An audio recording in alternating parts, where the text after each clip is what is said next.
Well, good morning, good afternoon, and good evening to everybody who is with us now, who's listening, and who's also, importantly, right in front of me, Phoebe Francis in Dubai. How are you doing?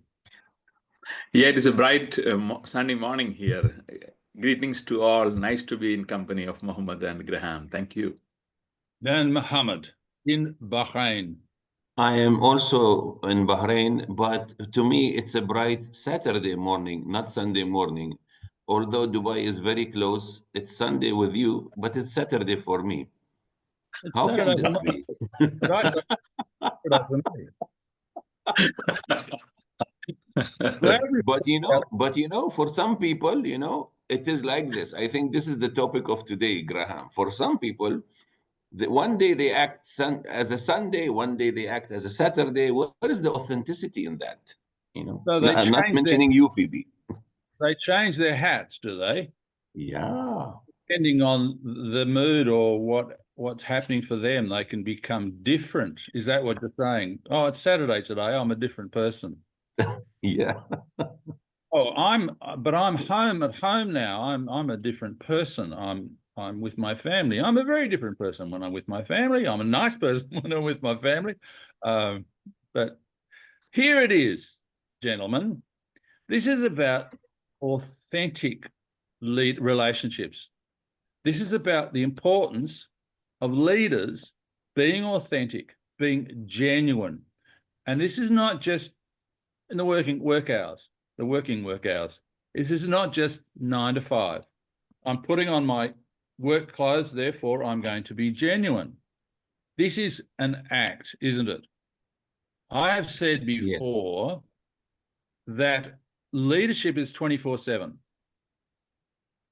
I would hope that managing isn't 24/7, right? The behavior that you show to people when you're away from the work environment, you should be the same person all the time, correct? Yes. So what happens if you see someone that you work with as a leader, senior to you? What happens if you see that person at the supermarket, out of work? It's a weekend. You go to the supermarket, and here is this leader at the supermarket. So what sort of behavior do you expect from him? Yeah, the behavior that he's the normal human that I meet every day. If he's the one who smiles to me at office, he will still smile to me. If he greets me, he will still greet me. He will not just turn his blind eye and pretend I didn't exist. That's at least what I expect of him in the supermarket. And you won't push his trolley to get past yours, and he's faster than you. No, Phoebe, what happens to you when you see someone who is a leader and you see them out of the work context? I like to see that person, whoever is, in the same way I have seen him in interacting with me in my workplace, and that is all leading to the authenticity of that person in that space, where whether it is in work or outside, and that will be having like the behaviors which or the way in which the interaction happens have an effect on me. So whether you are at work or whether you are outside of the work, how authentically the person is interacting is important for me. Absolutely. It's got to be the same person 24/7. Absolutely. So I want to move to a slight variation of this. Let's just say that what we've talked about in the last couple of minutes is really a backgrounding to where I want to go. I am aware that on, I hope, very few, almost rare occasions, that the leader that we may be working with ourselves or others might be working with this leader and think that he or she is fantastic and they are empowering me and they are encouraging me and they are recognizing the good things that I'm doing by encouraging my heart. And it seems to me that they are modeling the way. And that is that they are living their values. And if they talk about integrity as a value, you can see that they are living that value. If they talk about honesty, you can see that that's what they are like. when you are working with them. But then what happens is, I've heard examples of this, and I hope that they are rare examples, but I've heard a couple of examples of this, of someone saying, I had this leader and he was really fantastic. And then he was given another position in another organization. He left. We were sorry to see him go. He left. And then I started hearing things about him that were dissonant, disconnected to what he was doing when he was with us. And it seemed to me like he'd become a different person. Why does that do? Therefore, I would say also, if you bumped into that person, let's just say that you saw him at the supermarket and you came up to him and you put your hand on his shoulder, as you would have done normally perhaps, and he turned and said, don't touch me. What what does this do for your relationship with this person?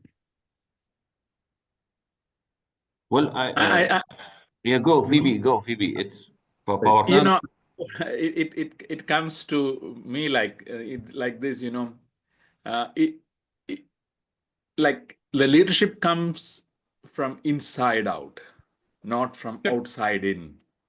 That is something which I just want to bring in. And when you said that aspect, Graham, I was thinking some of my experiences where I have seen, you know, people not moving out, but people getting into more senior roles, creating barriers which was not existing before.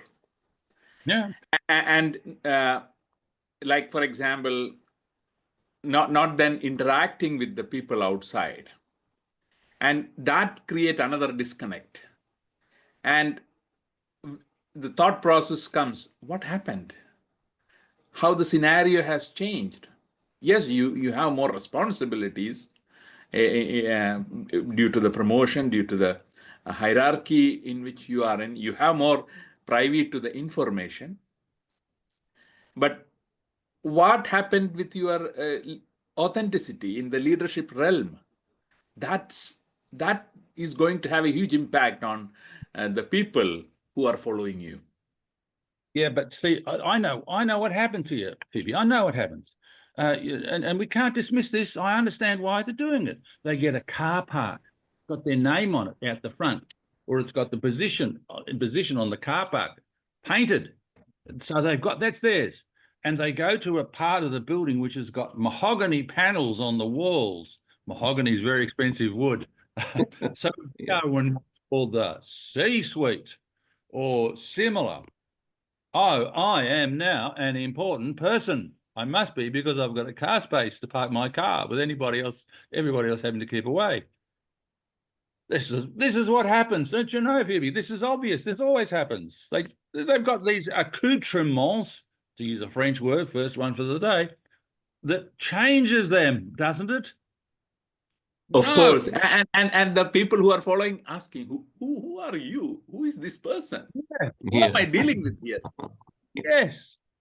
Yes, they should be saying, oh, I see you've got a car park now. Okay.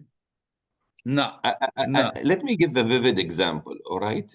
We all love movies, and some of the characters in the movies are acted by, actors and artists that we really, by time, we admire, big names.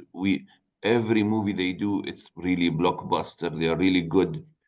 And we fall in love with them, all right? And then, they are able to enact every human aspect you can think of, okay? And even when they are interviewed outside the shooting spaces, like in podcasts, like in interviews, like they cry when they take the Oscar, okay? And we follow this, it's going rival, and you come to know that they are real humans, character. But then one thing happens, they are caught somewhere, maybe under pressure, maybe something, and they treat one of the fans so rudely, badly, and ruthlessly, all right? And suddenly you say, and it's captured on camera, all right? And suddenly there's a shock. hey, hello, he's an actor only. He was acting even in the interviews. He has to keep his business high, his image high. I'm not saying they are actors even in the interviews. We don't know who's who actually until. Yep. So, for example, Keanu Reeves, okay, The Matrix. He has a good reputation, really, of being a real human, really down to earth everywhere. All right. So when it comes to a leader, there is this shock also. Some leaders really only act as leaders. We thank them for being leaders at least there, but they are not authentic leaders. They weren't leaders. They will never be leaders all the time, 24/7. This we should know, and this we should actually address here, I hope. And this is where, in terms of leaders, we should reinforce the point, that leadership is not the position, right? Exactly. Yeah. That just because you are now the executive vice, whatever, it shouldn't change you as a person. That's a title that you've got. It might be a badge that you're carrying on your shoulder, if you're wearing a uniform that says, yes, you now have this higher rank or this higher position, but you as a person should not change because you've moved to that higher level or another company. You should intrinsically remain the same. Because as a leader, when you've developed the followers, when you've developed great relationships with the people you've been working with, you've empowered them. They've been excited and motivated by the vision that you've created. You have lived your values, as we call this, model the way, of course, and you are really strong on this. You've challenged them. You've challenged them to do better. 5 practices, I think I've just covered them. But then they get elevated to this higher position where the furniture is a little bit more expensive, and they may even have someone who brings them a cup of coffee and they don't even thank them for it because I am an important person now. No, you're not an important person now. I'm going to just briefly touch on the senior people in certain countries in the Middle East, because I lived in one of those for a long time. And the senior people, chefs I'm talking about, don't have a 6-car motorcade with outriders and people pushing other cars out of the way for them as they're going on their journey. These people, I know it and you know it, drive themselves. They don't have large, expensive cars to be their entourage to boost their ego. Not at all. You know, I've been in the elevator of one of these most senior, not the most, but the second most senior. I walked into the elevator, there he was. And we had a brief conversation. This is a leader being the leader all the time.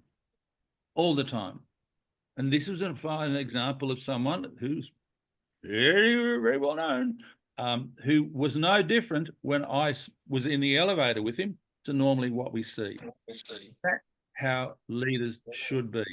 Just because you get that new promotion, and just because you get now the corner office with the glass around you, doesn't mean that you change. It doesn't mean that you take on a different persona because you are now on that level. If you're going to be a successful leader, you use these practices of leadership that we talk about and these behaviors at whatever level of the organization that you are at. Gentlemen, tell me more. I think, yeah, that authentic leadership behavior is what everyone wish to see. I just want to bring in the leadership challenge here, in which we have always seen that, how, for example, the people see the authentic voice coming up, especially, and people like to hear what are the values of this person. So the values should be consistent. Sure. It should not be changing based on the positions which you have or the titles which we have.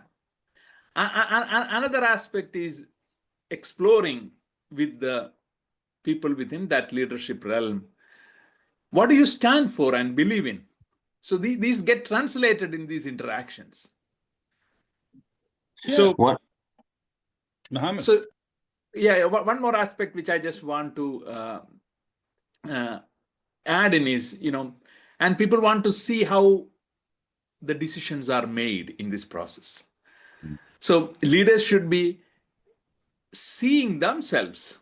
How am I impacting? How is my authenticity coming out in each interactions? Over to you, Mohammed. Yeah, that's Sure. really interesting. And we are talking now about the phenomena and the symptoms and what we see. See, as a safety professional, we dig deep. We always go to the root causes. Let me do some investigation. You guys talking, I am reminded of a documentary or an article. Where did this come from? Who was the cause of this type of acting leadership, for the lack of a better word?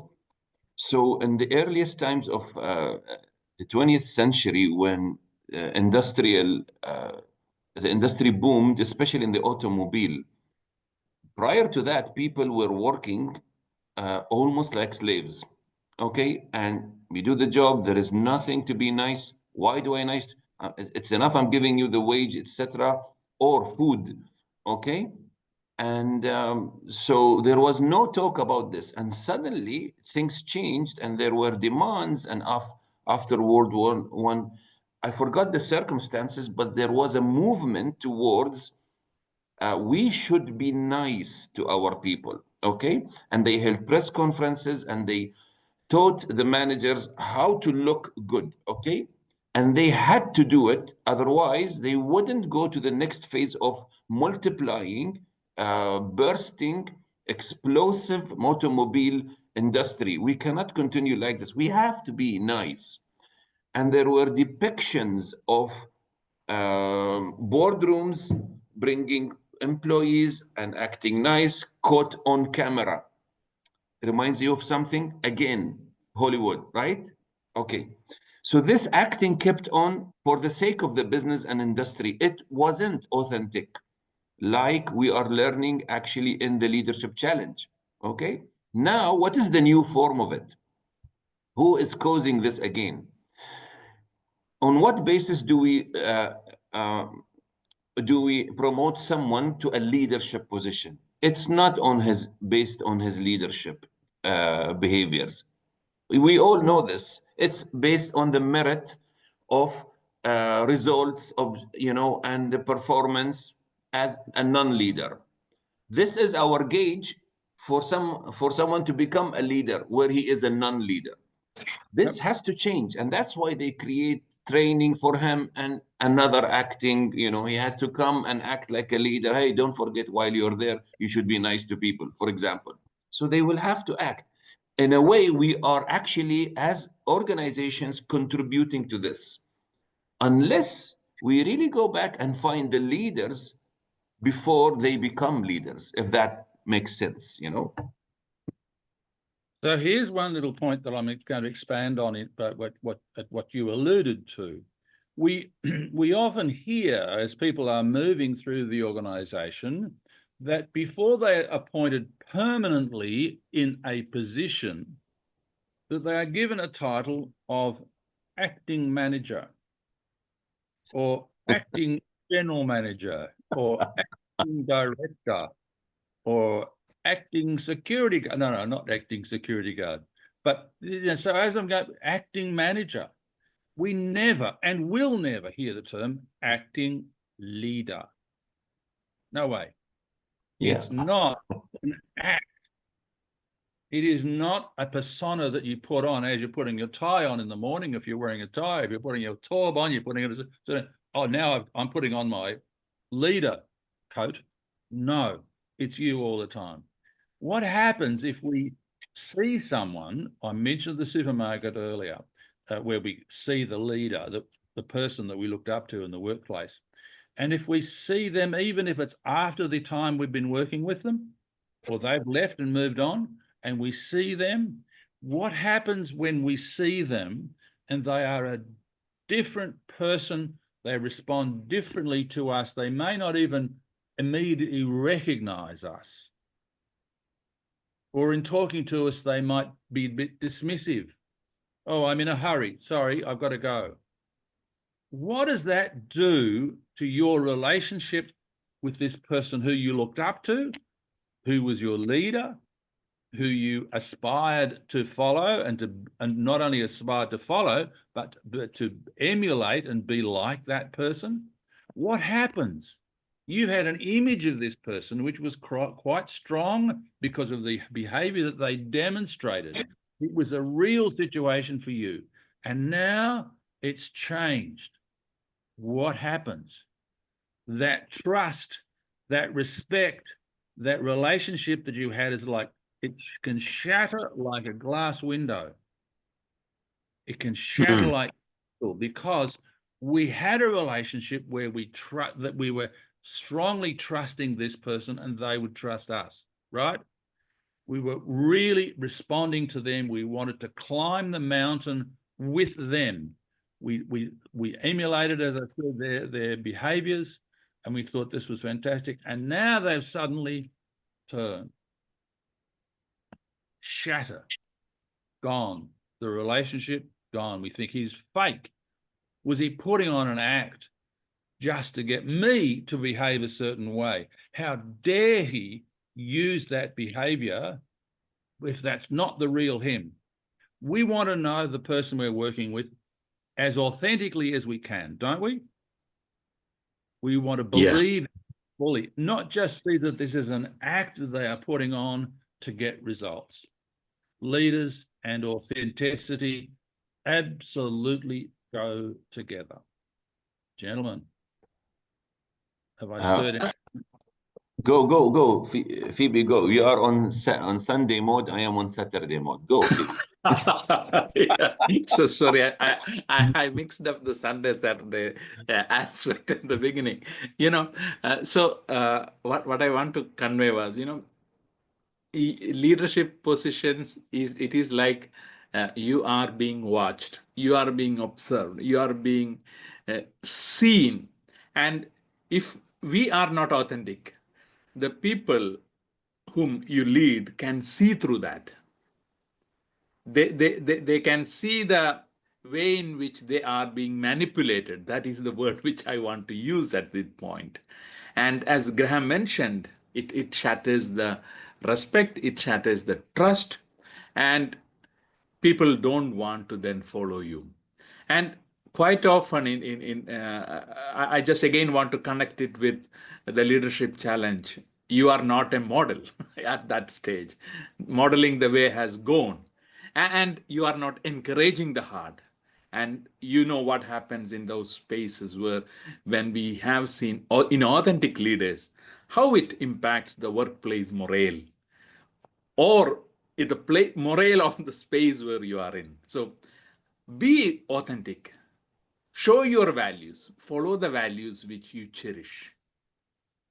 And And interestingly, sorry. Graham. No, go ahead. Interestingly enough, if you look at the leadership behaviors and principles and characteristics and qualities, they are not different they're not very much different. In fact, they are very much in line with who we are as humans. I mean, tell me, what is honesty? Do we really have to act honest? Even if you're not a leader, imagine if you're not honest. How would you live otherwise? I mean, regardless of leading a team or not, honesty, everybody's competent, right? You have to be competent in something, and there is where you're authentic, and it will go. I mean, forward looking, I mean, empathic and good listener. Do I really need to act those things? You cannot. They are part of us of being human. So it's not rocket science. We are not inventing something new. That's why we don't have acting leaders, as Graham said. We cannot have acting leaders ever. No.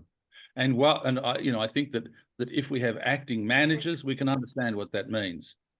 But we will never have acting leaders, because there is no authenticity. There is no genuineness. And if we see that there is not, those two do not exist, do you want to climb the mountain with that person? Do you want to get up early in the morning and come in and be motivated to be productive if that person is not showing you those genuine, authentic behaviors? Of course not. But what we want to know also is that when we're doing this for a leader who we believe in and we have a great relationship with, we would honestly expect that that person would remain the same, not just when they are promoted to the next position, but when they move to the next company or organization, or when they go to the C-suite, or when they become CEO, that they will still be, as a leader, the same all the time. Because they've moved up, it doesn't mean that they lose those leadership behaviors. It doesn't mean that they compromise because they feel I'm important now, so I therefore need to adopt this different stance. No, you're still a leader.